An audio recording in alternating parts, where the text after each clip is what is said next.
Bonjour à tous. Welcome everyone to the National Press Theatre. Je m'appelle Philippe Vincent Foisy. Je suis président de la Tribune de la Presse. We have with us for this press conference former Grand Chief and Elder Mike Mitchell, Mohawk Territory of AFN, Assembly of First Nation National Chief Perry Bellegarde, and I'm sorry for the names, Naga Mohawk Council Chief Donald Maracle, Mohawk Council of Kanawake Grand Chief Joseph Norton, and Mohawk Council of Kanesatake Grand Chief Serge Otis Simon. They're with us here. Ils vont prendre la parole.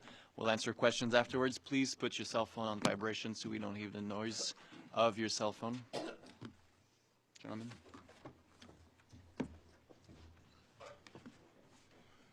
Diego. Well, what's the known as you on the Dayagwegan? I squad the answer to the nothing one night. Jagua Harori. The second Horadon is the way I did that she give Nisur, who had them to your in Dayagwe. Negati Ayaguaquisla, Nayama. Ne you and Anama Yaguaste. And the guy Agwegun and what he was soon. My name is Kanadagero. I'm the former Grand Chief of Aquisaste. I've served my community for over 30 years.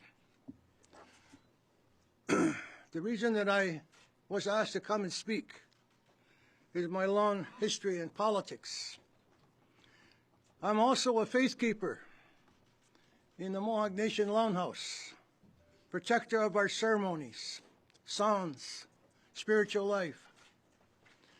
So when you balance your culture and your language and your spiritual ways, it's very important, not just a politician,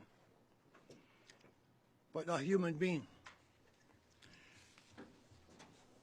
What I want to convey in my introduction is about the community of Tainanega. I want to note it that Tainanega is the Mohawk name of Joseph Brant.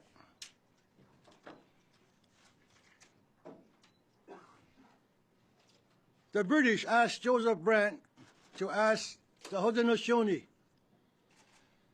if they could be allies in constructing a new country called Canada.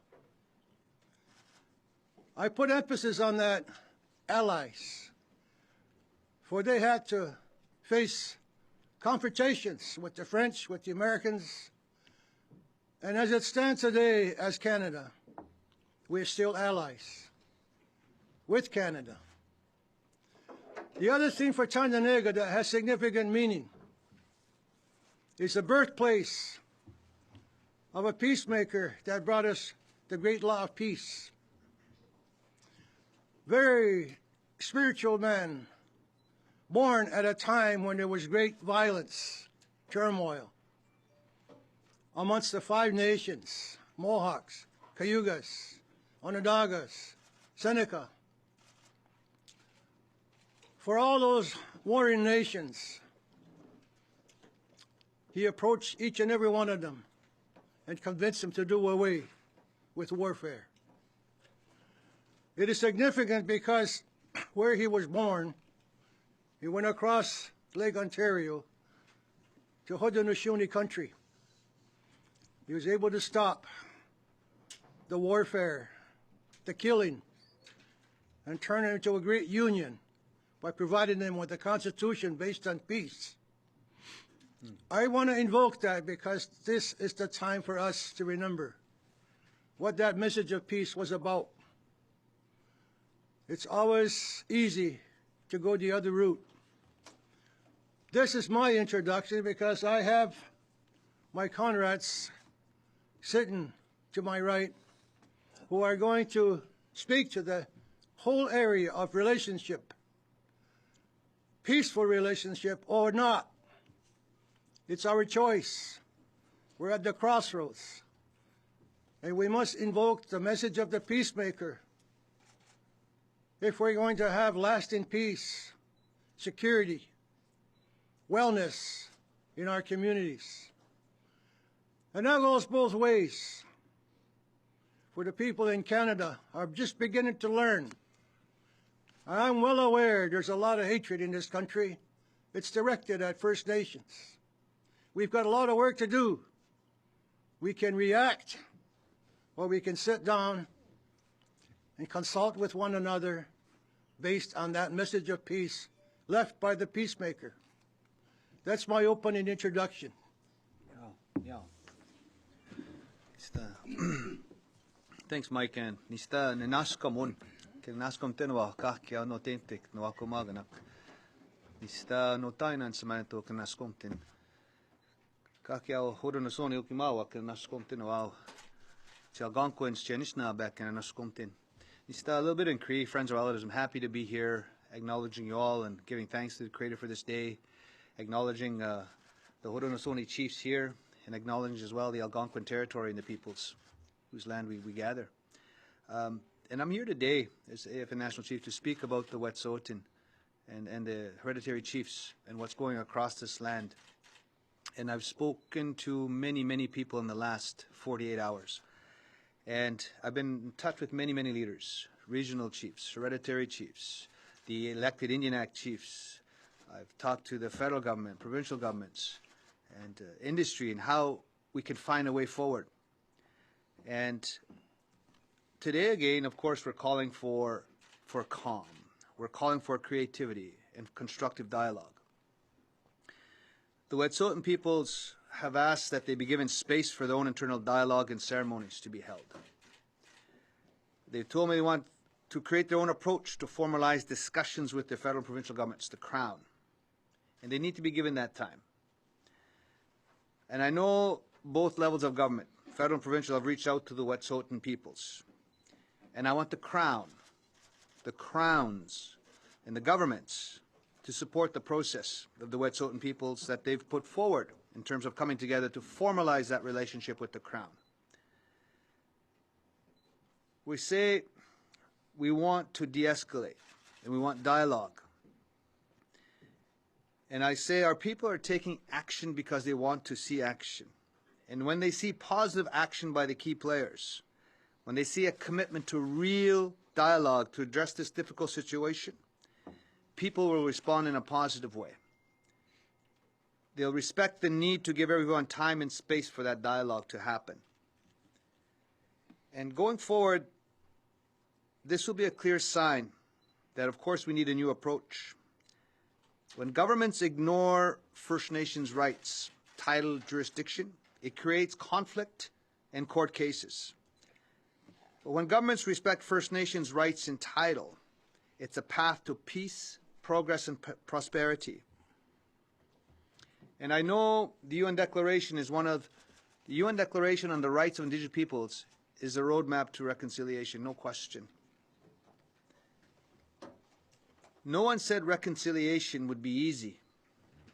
This is hard work. And if we're going to move this country forward, it's long overdue. We need to see that nation-to-nation dialogue. We've called, again, and the Wet'suwet'en peoples themselves, through their ceremony, their big house, through their traditions, their laws, will find a way. The requests they made were simple, 3 requests. The RCMP to be out of their traditional territories. In Canada, we've got the OPP in Ontario, you've got the SQ in Quebec, the police forces.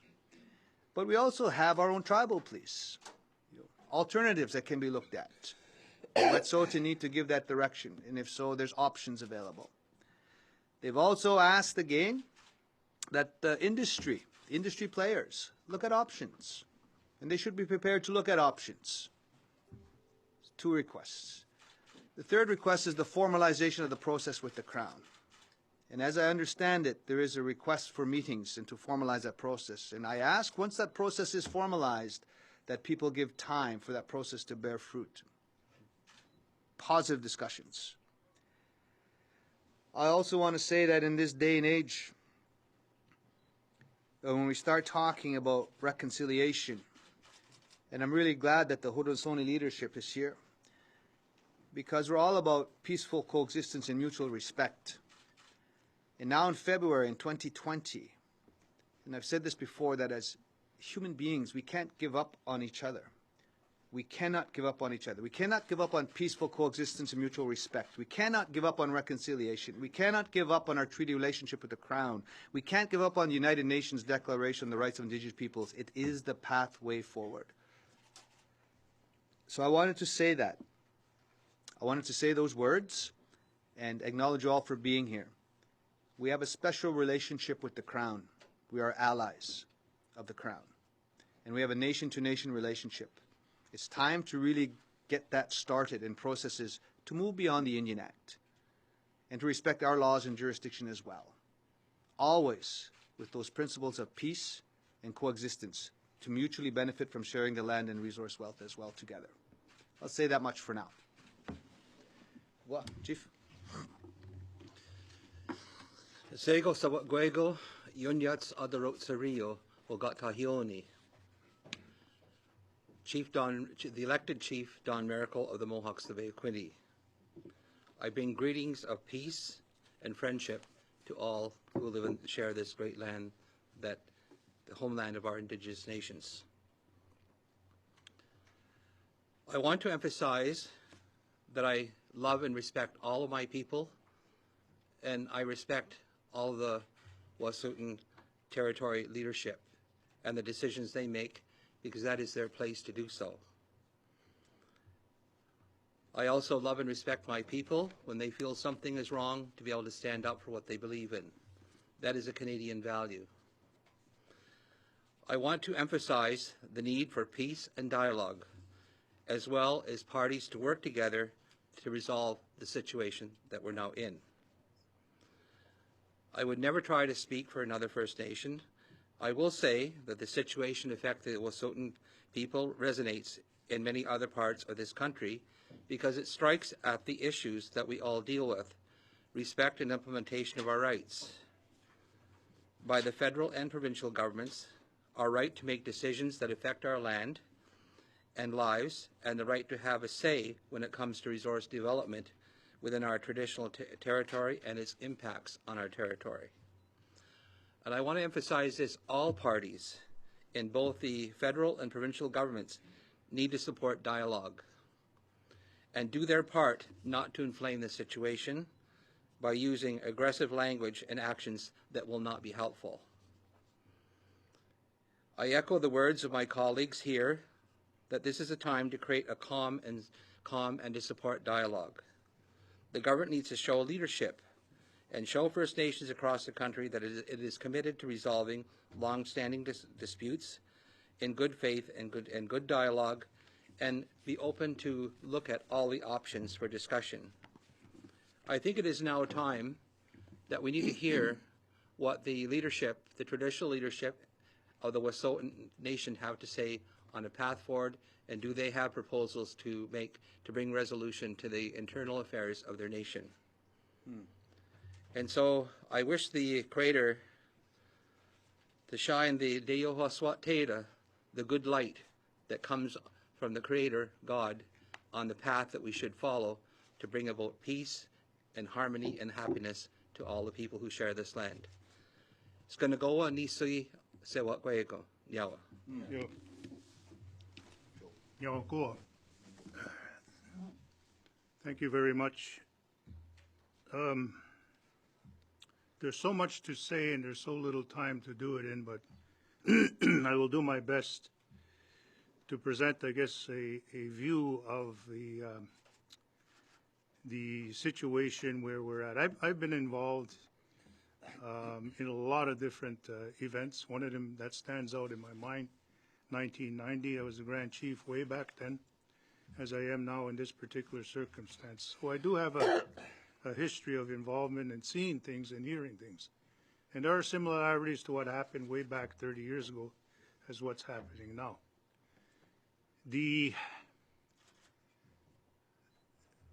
I'll call it the stubbornness and the refusal for the provinces and the federal government to recognize the situation, the relationship that supposedly was established. I mean, we didn't say those terms. We didn't say United Nations Declaration on Indigenous People.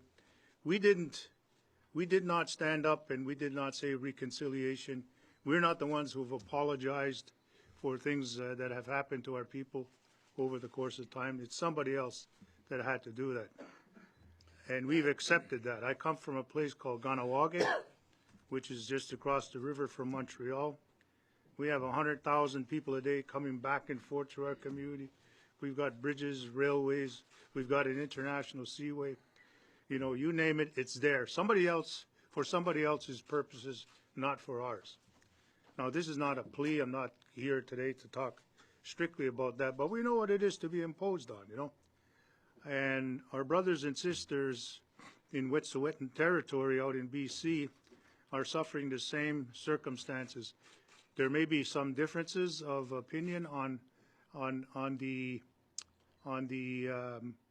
I guess the way things have happened over the course of time to allow for this circumstance to deteriorate to the degree it is right now. But here is an opportunity now for all the country to begin to realize the exposure that our people have and the way the governments have behaved over the course of time. This is not a new issue. This goes back in time. The implementation of the Indian Act on our people has divided our communities.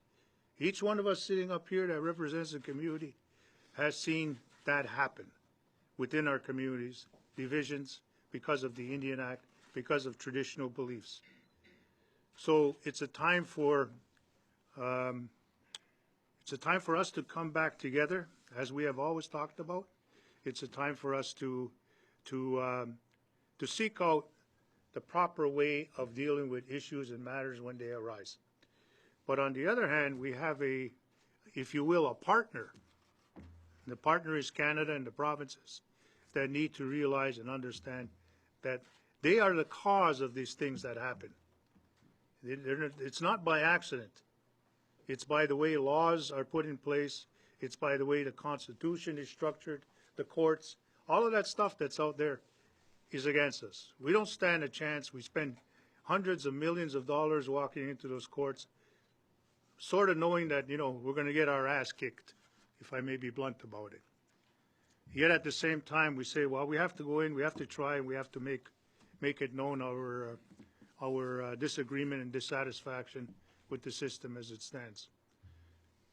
The Wet'suwet'en people in BC is a perfect example of that, trying their best, the hereditary chiefs, to defend the land, to protect their people, and find themselves in court, find themselves then being bullied, being attacked physically,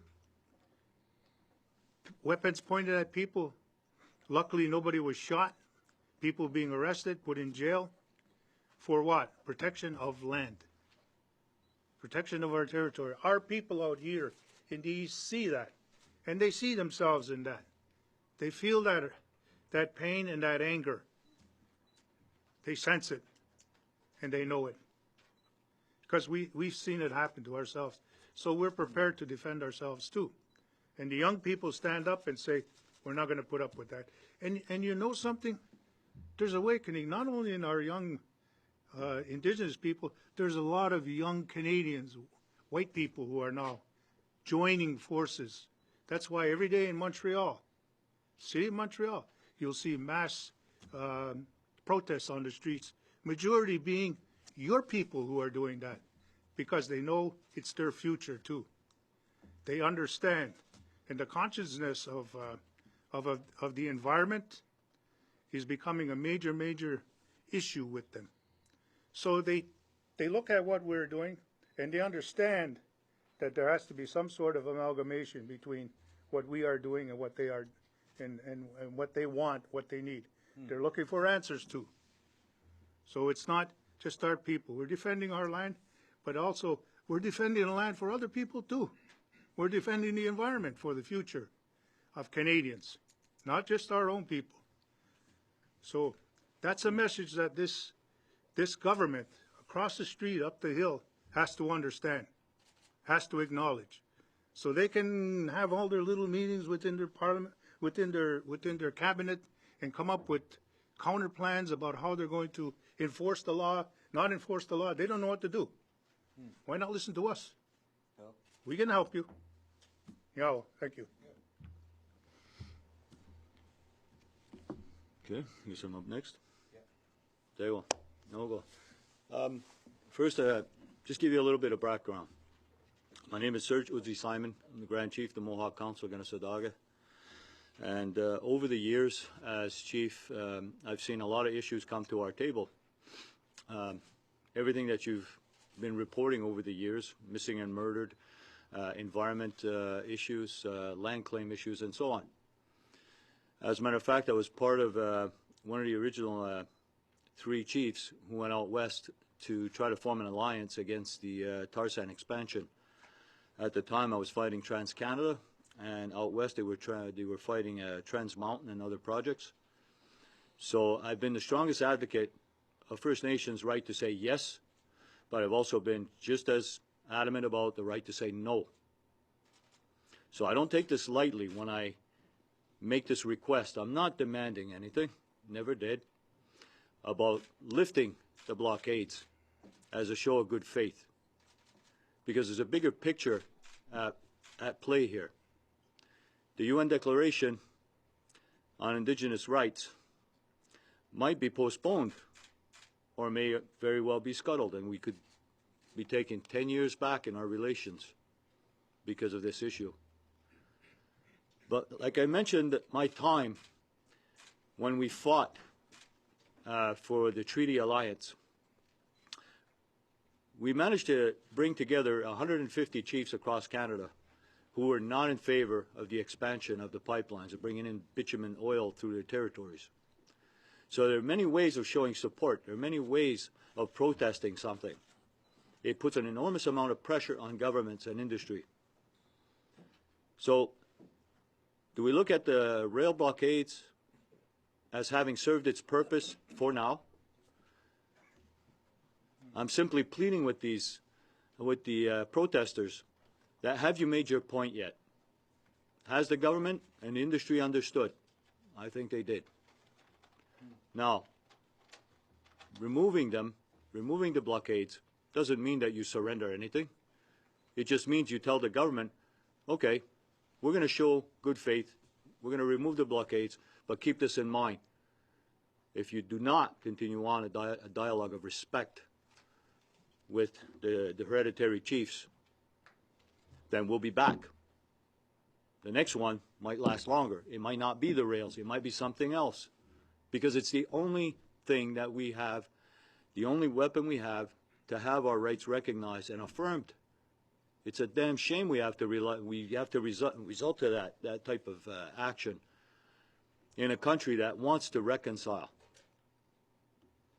Reconciliation is a hard road, but the road's already been taken. Canadian society has accepted that it has done wrong to First Nations people in many ways, and they're trying to reconcile that wrong. They're trying to make amends for that wrong. That's why I mentioned in the media the possibility of eroding public support, public opinion, could go against everything we've worked for so far. And it's important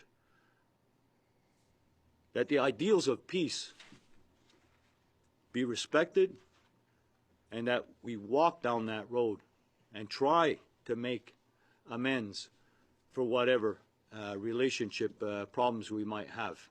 We have to work harder at it.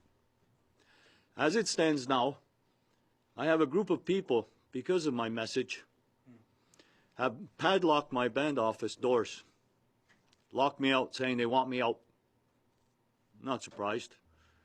Over the history of mankind, you've seen people who've advocated peaceful ways being criminalized and being brushed aside. And so I'm not saying that this is the case here. I think it's just misunderstanding the message. Bringing down the blockades doesn't mean that you surrender, like I said a while ago. It doesn't mean we're going to just lay down and let them kick us around. No. But it would show compassion along with the strength. And that's what needs to be, I think, promoted and talked about a little bit more.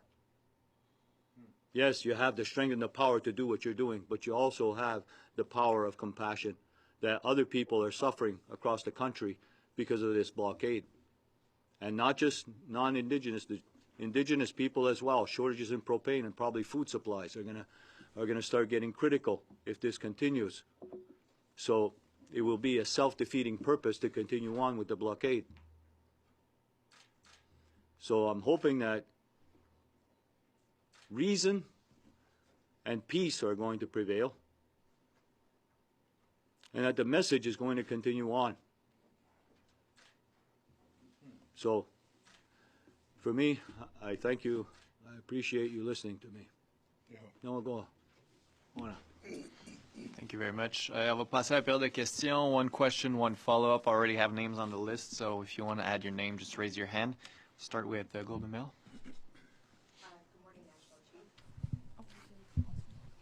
Good morning. Good morning, National Chief. This is a new thing with the microphone. I can hear you. Some people have likened the situation that's happening right now to Idle No More. I'm wondering, do you see any parallels? I think this is, again, a coming together of people. Young people, old people, men, women, Indigenous people, non-Indigenous people. And it's a coming together to wake up, you know. And so the Idle No More came together a few years back because of the omnibus bills. You know, you can remember that. I think it was 38 and 41, C-38 and 41, the omnibus bills. And how it was easier for industry just to start developing land and waters and territories without Indigenous people's consent. And so that said, people said, hey, as First Nations people, we can't accept that, you know. And so there was a rising up of that. And we've always said that as Indigenous peoples, we have a very, very important right. The fundamental right to self-government, self-determination. And I've always said this, we have our own lands, our own laws, our own languages, our own people, our own identifiable forms of government. And the right to self-determination means the right to say yes and or the right to say no. And we've always said that when our people get involved, we find the balance between the environment and the economy. Our people will use an environmental lens when you're doing an assessment of any major economic development initiative. And really that's the path forward. So what's happening now, the message will be simply the need for the full involvement and the inclusion of Indigenous peoples. The rights and title holders have to be involved every step of the way. And the message is quite simply this: to utilize this energy, whether it's Idle No More or just the movement that you see, to balance. You know, it's important to balance the environment, the economy. And this movement going forward, you see the need to, instead of just profit now, people are saying, you got to put the planet first because we're all in this together. You got to see the impacts on people and then profit at the end. And so this movement is similar, but I think it's more in the sense that it's utilizing this energy to bring about change because our people want action. And that's what they want to see, something substantive, something meaningful. And that's really what's needed. So similarities, it's peace. It's all about peaceful coexistence and respect, bringing about change, getting the rights and title holders involved with the crowns. That's what's important. So we have to utilize that energy. And just as a follow-up, what do you think of the Prime Minister and the government's approach to handling this situation, and to what extent does the responsibility fall at the feet of the Prime Minister himself, or does it? It's on everybody. It's not any one individual. You got representatives of the Crown, you have the ministers. Minister Mark Miller went out. You got to lift him up. I said that before. You know, the Crown has an obligation, in this case with the Haudenosaunee, the covenant chain. You know, Chief Don speaks of that. The Crown has a responsibility to keep that covenant chain, that silver chain, shiny and polished. You know, we're allies of the Crown. And so it's whether the Prime Minister comes himself or the ministers of the Crown, it's the Crown has an obligation. Then the Little Crown has an obligation. You know, the BC government has an obligation to get to the table. And then as well, even amongst the Wet'suwet'en people themselves have an obligation to sort this out, because you see the hereditary chiefs on one side, then you have the Wet'suwet'en people on the other side, and the chiefs duly elected through ban referendums as well to support the Coastal GasLink. They've got to come to the table. So it doesn't rest with any one person. I'm just calling on all the parties to come together, get this dialogue started in a constructive way, and this can be mapped out going in the future. Just make sure the Aboriginal rights and title holders are there. That's what I would say, to find resolvement here.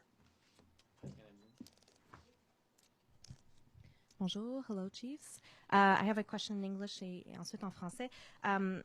Chief Simon said in his introductory remarks that he would encourage protesters to lift the blockades. I was wondering if the other chiefs, all of you, could maybe state your position. Should the protesters stop the blockades or not? Chiefs?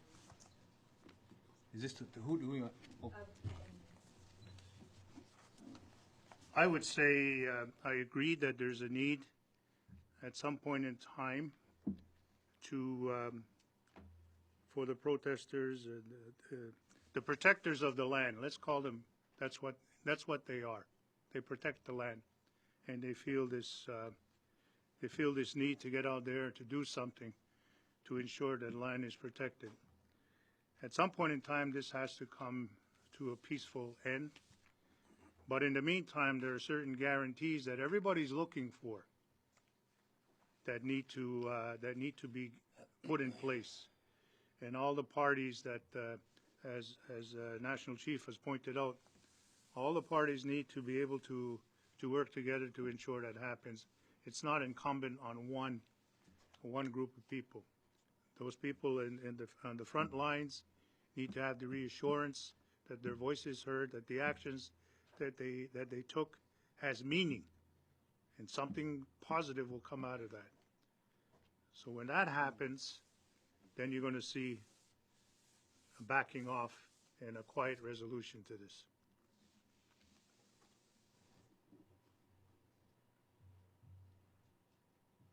I don't know if anyone else wanted to answer the question. Should the blockades be lifted? Again, I've always said, or I can go. The issue is, again, and Grand Chief Joe talked about, you can't criminalize people for standing up for their rights, title, and jurisdiction. So I've always said political activism. Don't call them blockades. Don't call them protesters. They're people standing up for change and standing up for their rights and title. And this is one of support for the Wet'suwet'en peoples. What's going on across Canada. The Wet'suwet'en hereditary chiefs asked for help and support. And people have heard that call. And you've heard from the Haudenosaunee leadership here, and you heard from a knowledge keeper, an elder, in terms of their longhouse laws. And it's all about peace. And if you put that peace and those principles of peace and respect and working together, things will come down, because that's the law of peace, mutually benefiting from the land and resource wealth. And Grand Chief Serge talked about compassion, the power of compassion for people across this land. We get that. We see that. And then on the other hand, it's like these issues they're not new. Dealing with land claim. I don't even like using the word land claims. It's land restoration. And there's got to be some new processes that come out of this. And I believe there will be, because I talked about the need for the UN Declaration to be recognized and implemented. I talked about, we didn't even talk about the 94 calls to action from the Truth and Reconciliation Commission. That helped light about Canadians, about the genocide of the residential schools.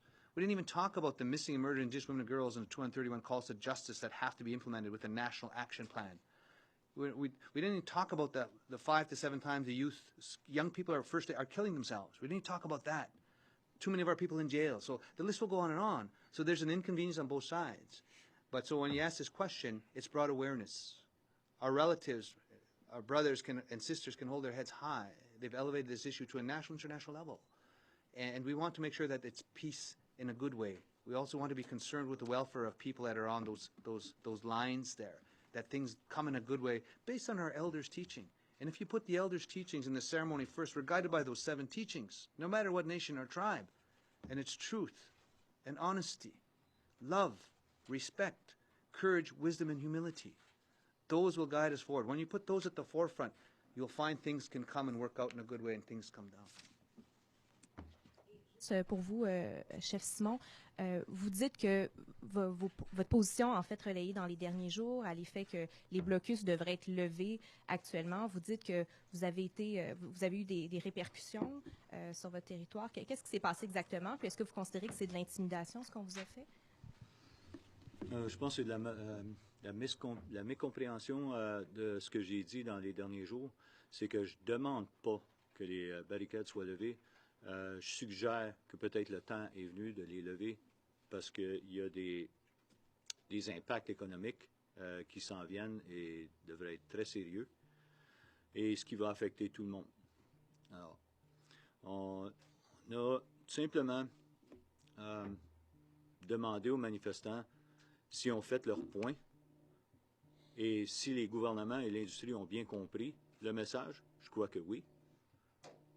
Alors, avant de voir une escalation des tensions, parce que les gouvernements éventuellement vont être forcés à faire quelque chose, on ne sait pas quoi, mais peut mener aussi à une escalation de notre côté et tout le monde va être perdant.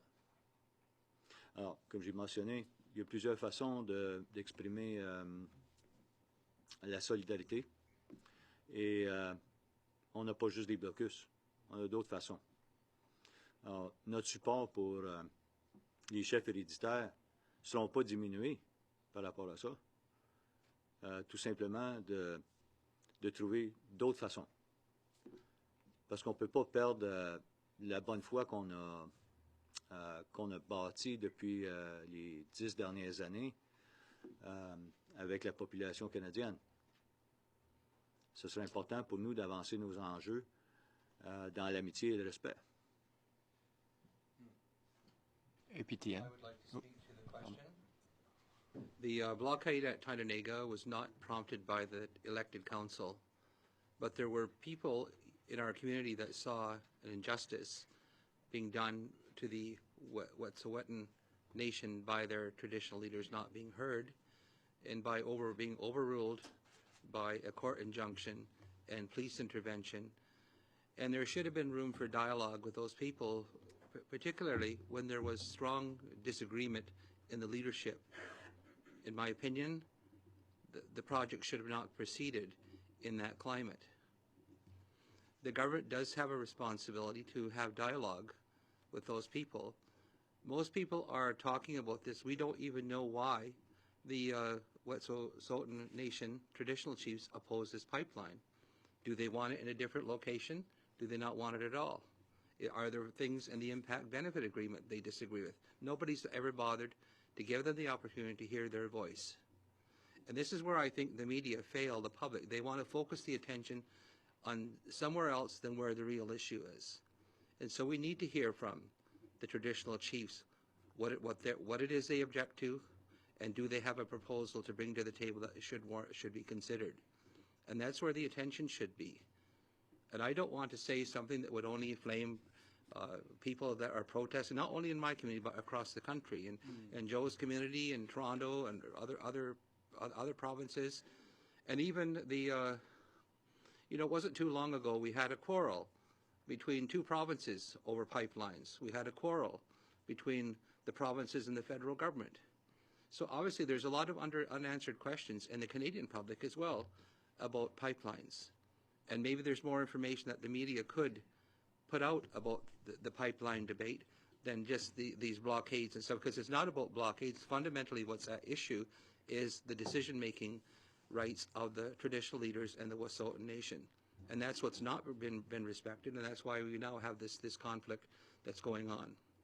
And the resource development companies have some responsibility to make sure they get it right, but not to resort to court injunctions to force their will and corporate greed on the Indigenous nations. Our people have experienced that. When the resources were transferred to the provinces by the federal government, our people were not involved in that discussion, nor did we ever give our consent to have our traditional land or resources transferred to provinces so they'd have all to say about it. As a matter of fact, it flies in the promises of the Crown that were made in the Royal Proclamation of 1763. There were lands that were reserved for the Indian country and our hunting grounds, and the Crown was supposed to protect that land from trespass and frauds, because the Crown at that point in time acknowledged a lot of land frauds had already taken place. So it was an intervention by the King to stop that. And no land could be settled peacefully unless the Indians ceded and surrendered their title. The Indians, the Indigenous nation of Wet'suwet'en, never ceded or surrendered their land. So they have the right to make a decision about development that's going to be on their land. And so that's why this conversation needs to happen with the traditional chiefs there to find out what is it that they want. Hi, over here. Brett Forster, APTN News, Kettle and Stony Point First Nation. I put this question to all of you. There's been a lot of blowback about this. You've had op-eds in the media calling for the military to be sent in. You've had Andrew Scheer said that he would personally direct the RCMP to move in. I know APTN's social media feed has been flooded with hateful comments. What's your reaction to this blowback, and what's your message to your peoples who are experiencing a lot of hate because of this? I would just answer it this way, that again, principles of peaceful coexistence and respect for each other is needed, and it's not a time for divisive comments from any leader.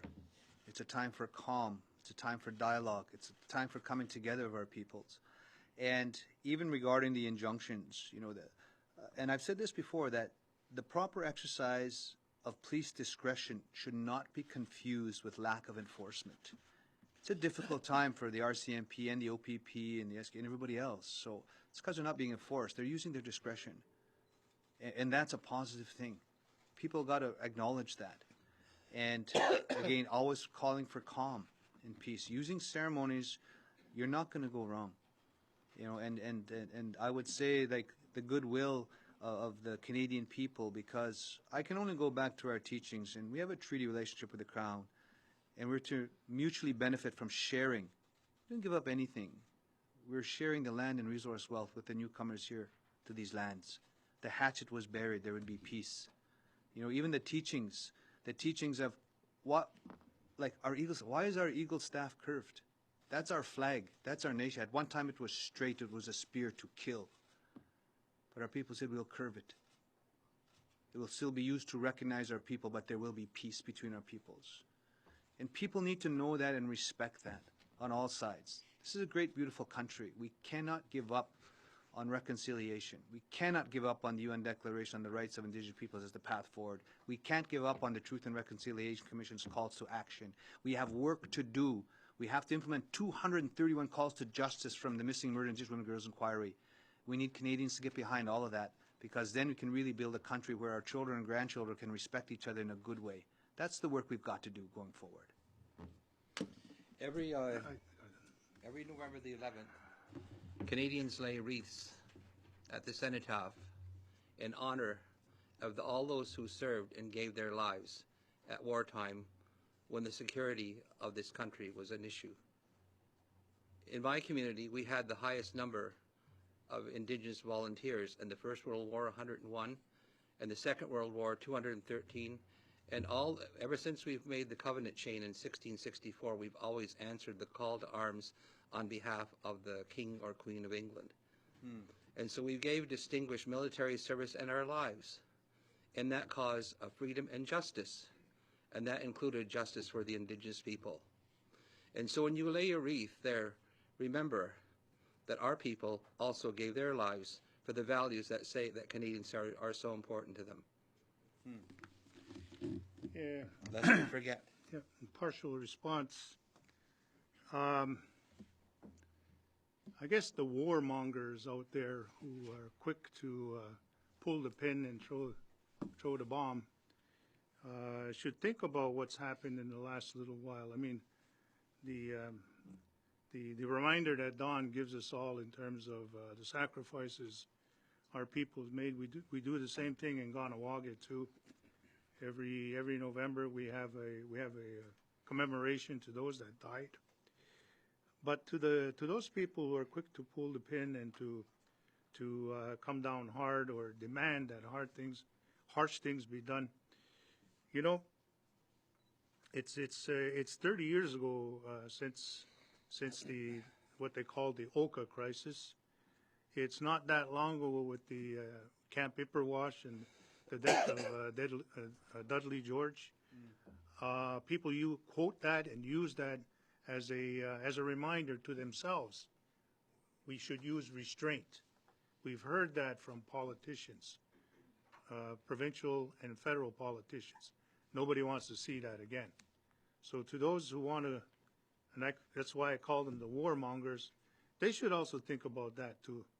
And it's easy to send in the, whether it's the military or whether it's the Ontario Provincial Police, or whether it's the RCMP, or in Quebec, the Sûreté de Quebec. It's easy to send them in right away, Go ahead and go in and do our bidding, do our work for us while we sit back and we watch. But it's another thing to be on the front lines. And I've been on the front lines. Just expand on what my brothers were just talking about. Yeah, Mr. Scheer and those right-wing politicians are always going to come out with that kind of solution, a hard line to everything. This is something we discussed earlier. Is it possible that we're going to be fueling that right-wing mentality that still we're seeing across Europe, United States, here in Canada? But I see what the tactic with Mr. Scheer. Bring up the worst possible scenario, and those that are at the blockades, if they lift the blockades under those kind of threats, then it's going to look like as if it was fear. But on the other hand, those that are doing the blockades, and say, yeah, we're not afraid of you. We're going to stay here despite what you're threatening, and that leads to an escalation, which will lead to what Mr. Scheer actually wants. I'm sure that him and his Conservatives would love to send in the army to prove some kind of parliamentary supremacy over First Nations people.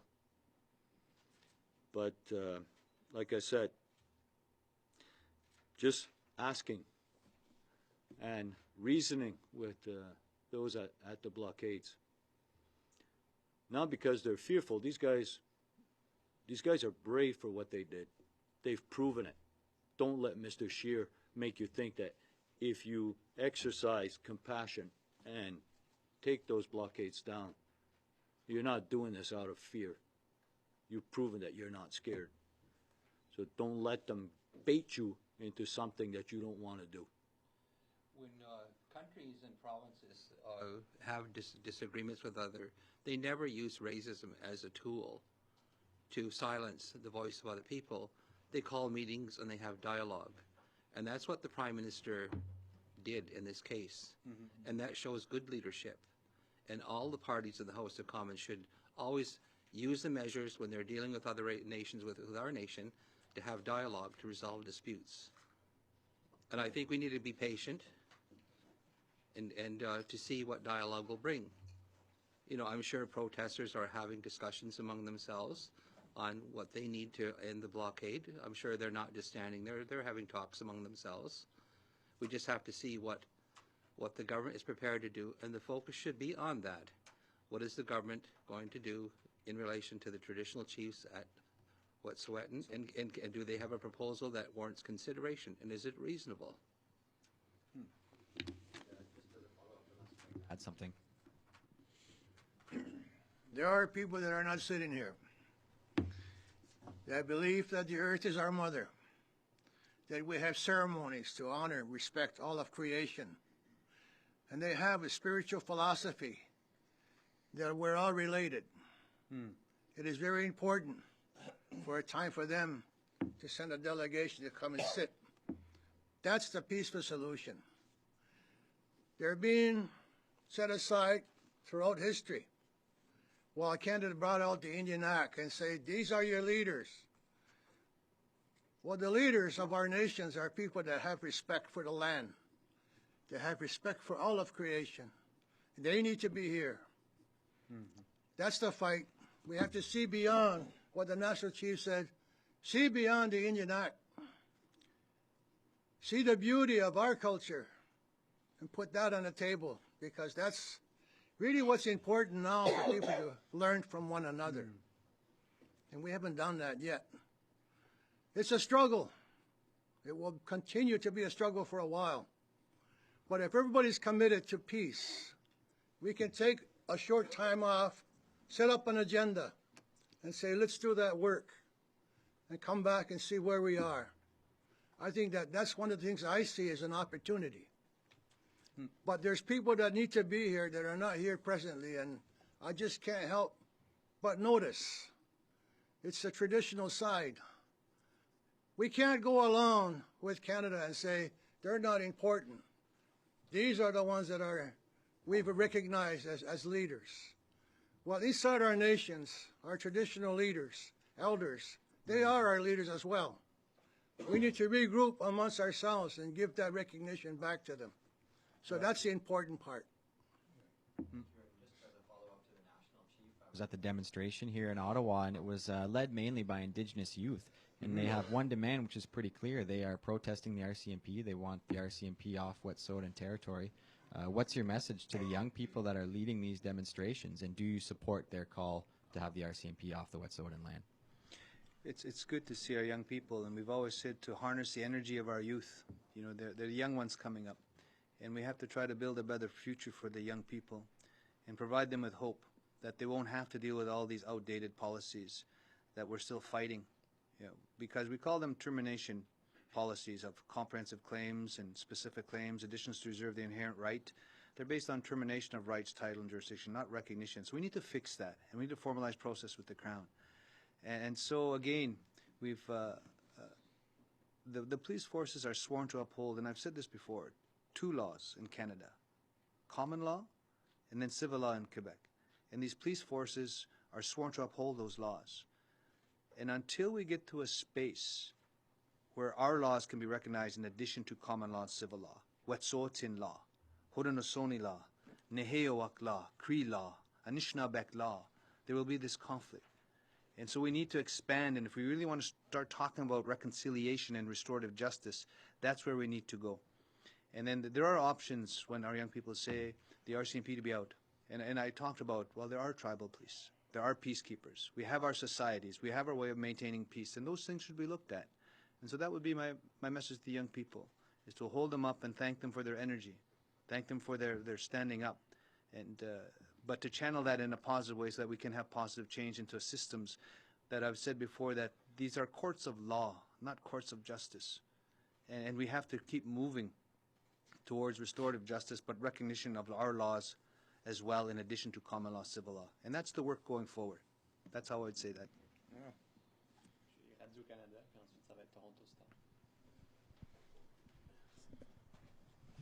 Chief Bellegarde, I would like to hear you about what should have been done by this government, the federal government, in the last few months, years, to maybe prevent the situation where we're at now. And on a short-term basis, what should be done? Should there be concretely a working table set up to address land reclamation? I'd like to hear more about what should be done in a short-term basis. I would say there's been so much good work done over the last number of years. I think back to all these reports and commissions. I think back to the Hawthorne report, the Penner report, the Royal Commission on Aboriginal Peoples report, that as a result of the Oka crisis, there was a whole commission.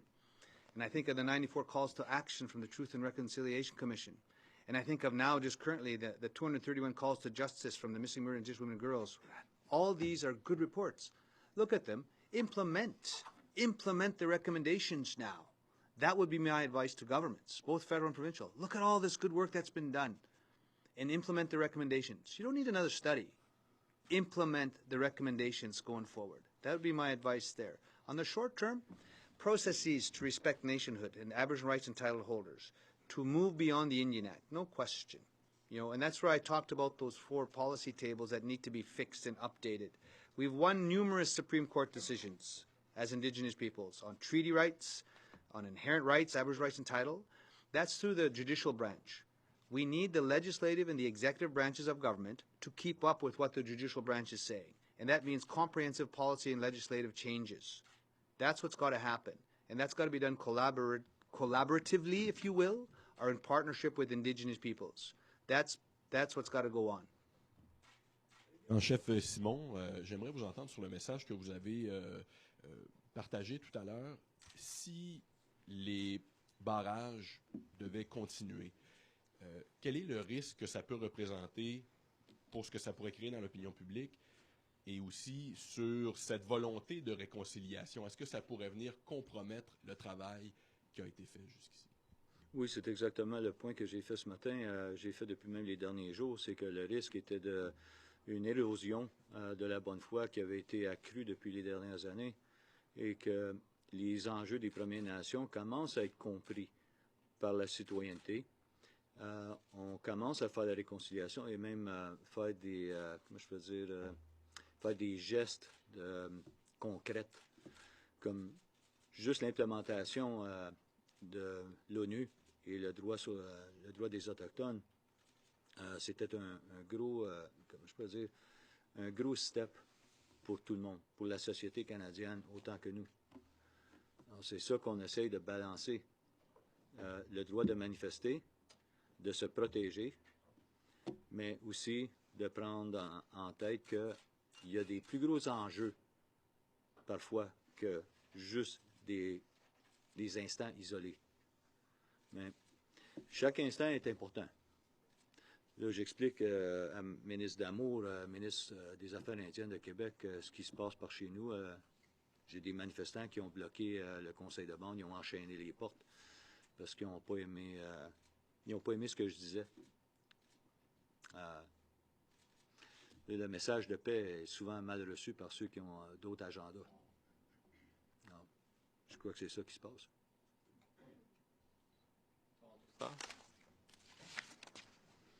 Après ça, on va aller au devoir avec Marie. I guess that maybe there's a question for Chief Bellegarde and Chief Miracle. What is your understanding of, as precisely as you can get, of what the demands or what it would take to lift the blockades in Eastern Canada? What are the demands we're hearing from the people on the ground, or that you're hearing that they would need in order to move back and lift those blockades? Do you want to comment first, Chief? I think the National Chief has already answered that question, but he can re-answer it again. Just more again, in discussions, you need to say, like, the Wet'suwet'en peoples made a call and request for assistance and help because their hereditary chieftainships weren't being recognized. And one of them was to have the RCMP vacate their ancestral lands. That was the request, you know. And I think people were triggered by the use of force, you know. And so in discussions and dialogue for information we've been able to get together, if the RCMP were to be removed from their ancestral territories and lands, and then the blockades would come down. And that's my understanding of it. And it may not be that simplistic, you know, but the RCMP withdrew their forces from 130 plus down to 21, you know, and so they within the 22,000 square kilometers up there are 4 RCMP stations, and so they're also an element of Wet'suwet'en people that want them there too, you know. But in terms, so there's options, but again, has to come from the Wet'suwet'en peoples themselves, you know, and there could be options like peacekeepers, like their own tribal police, but that can come from themselves.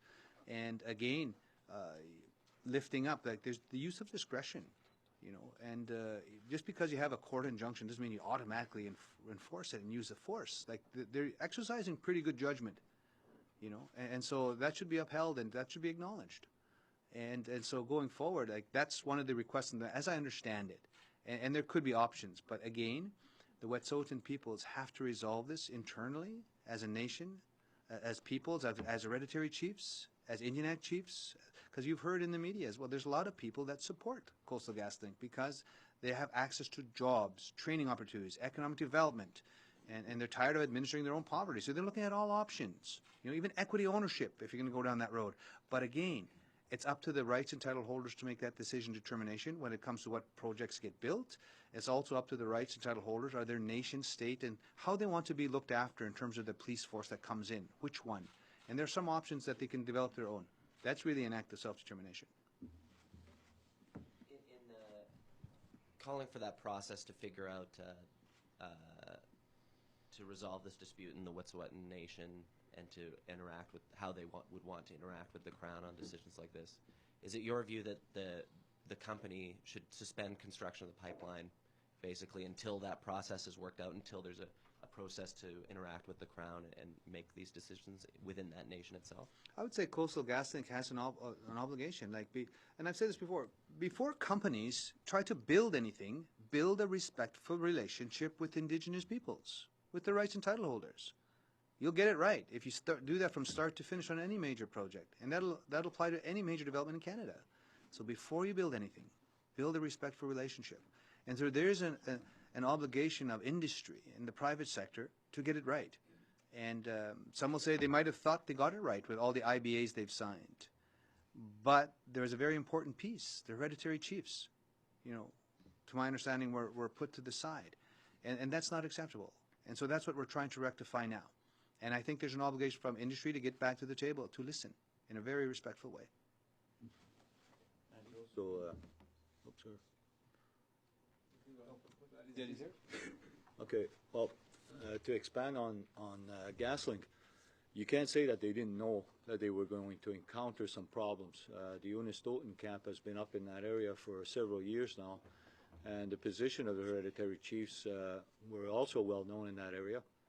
So I guess what it looks like is that GasLink went to the side, the path of least resistance, going with those that were going to say yes. Instead of accommodating, we've said it before, the industry has no problem throwing $1 billion here and $1 billion there whenever it suits their purpose. But when it seems to me that when it's to accommodate a First Nation in any particular issue, it costs too much. Like the alternate route that the hereditary chiefs had agreed to would have cost what, $800 million more? It would have probably put the project back 1 year. But when you're talking about billions and billions of dollars in revenue, isn't it worth kind of taking that extra effort and that extra time to avoid these kind of situations? I think it would have, but they didn't.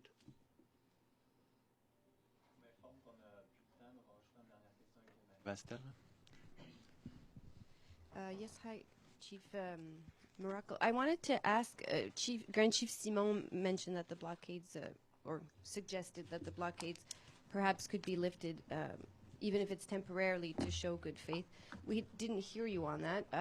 Do you agree that that would be? Do you agree? And should we expect to see the blockades come down in your community in the short term? Well, first of all, I don't speak for the protesters because the protest was not organized by the Mohawk Council. They speak for themselves. They have internal dialogue and a process, and I have to respect that. There's information that I might have that's confidential that I'm not allowed, that I'm not entitled to share with others because it's addressed to the people who are hosting the blockade. And so I want to show respect for their rights as well. And I want to contribute to things that are going to create good dialogue and not prolong tension. And so the dialogue with the traditional chiefs seems to be a very important piece to a resolution. The Supreme Court have already ruled that they have rights to have a say, be part of the decision making in this. And I think, and I've already said, it was fundamentally wrong to go ahead with the resource development when there was strong leadership, strong division within the leadership. And so we find ourselves in this situation, not because of protesters, but because the way the whole thing was handled in the first place. But do you agree that it would be a show of good faith to maybe take a step back? I think it's going to really, whether I think the determination will depend on what comes out of these talks that the Prime Minister is asked to have occur.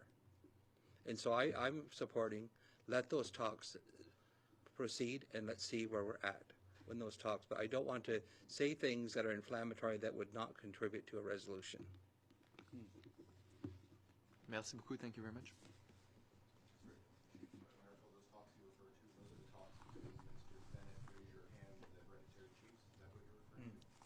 The hereditary chiefs are the ones who are opposed to this development.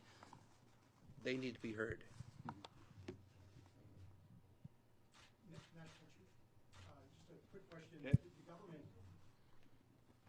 The government introduced legislation to change the oath of citizenship Act today to reflect the Reconciliation Commission. Your reaction to that, and are you skeptical of the time and place? No, again, I don't have the oath of citizenship in front of me, and I don't know what's actually being proposed. But I know through some preliminary dialogues, we're trying to make some changes to the oath of citizenship when newcomers come to Canada, and then, they swear allegiance and to the Crown. And we did have some input at one point to as well, when our new relatives come to this great country called Canada, that they should have a knowledge and awareness about the First Nations people here. About our right to self-determination, know all about the treaty relationships that we have with the Crown, whether it be the Victorian treaties, the numbered treaties, whether it be the Turo Wampum Treaty, whether it be the the covenant chain. Like, we have a treaty relationship with the Crown, and so the newcomers should know about that relationship. You know, our relatives that are coming, you know, and they're coming to Canada for a better life, better future.